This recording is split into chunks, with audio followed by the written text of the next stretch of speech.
Hi. Okay, today we are going to talk about writing a sensory poem. And you know that we've talked a lot about the senses. I love thinking about our senses when we're doing writing because it helps the reader and the writer, really, um, the reader be able to picture what the writer's writing, and it helps the reader really think about what they're writing. So here's Poetry Pal. We are going to write some poetry again today. We're going to write what's called, let me show you. We are going to write a sensory poem, and you will need your poetry book, and you will need a pencil. And a sensory poem is a poem that talks about our sense. It describes what we're feeling, what we're seeing, what we're smelling, what we're tasting, what we're hearing. That's a sensory poem. It talks about our senses, about something in particular. If I said, let's write a poem about a chocolate chip cookie, you would tell me what you tasted, what you smell, what you hear, what you feel. If I asked you to write about an ice cream cone, same thing. What do you taste? What do you feel? What do you hear when you go get the ice cream cone? What do you see? So for our senses, remember there are 5, okay? And our senses are just what I started to talk about.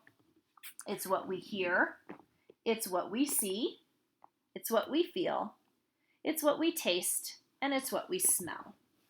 And we are going to be writing a sensory poem today about a snowflake, or about winter. It's on a snowflake, but it's actually about winter.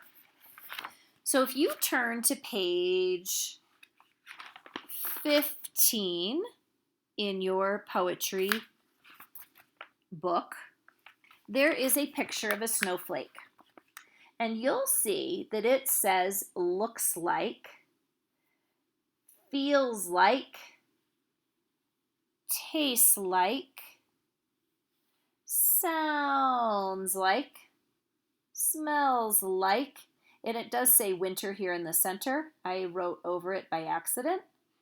And it also down here says winter is, it's hard for me to point when I'm recording. Winter is, to me, winter is special. Special time of year.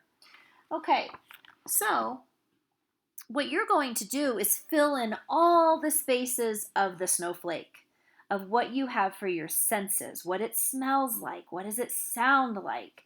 I said it looks like diamonds. I said it feels like cold. I said it tastes like hot chocolate.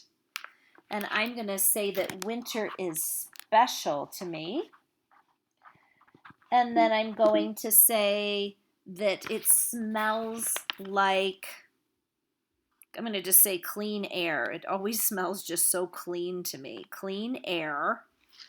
And then it sounds like peace. It's so peaceful when that snow is falling. So that's your snowflake. That's your sensory poem you're going to do about winter. This is a rough side, a rough copy. Up here it has the word template. This is a rough copy. And then on this side is going to be your final copy on page 16. And up here it says publish. So when we're publishing something, that means that it's ready to go and the writing looks good and the spelling looks good. So Poetry Pal is very excited. Look at his big eyes. He can see things really well with those big eyes, and he has a nose to smell and a mouth to taste and his ears to hear and his little hands to feel. So what would his senses tell him during winter? I would like you to get your poetry book out and go ahead and fill in the snowflake on page 15. And you can pause this video and rewatch it. You could rewind it and rewatch it, or just pause and start writing. And would you please submit on Seesaw what you came up with? Thank you. Have fun writing about your senses in winter. See you later. Bye.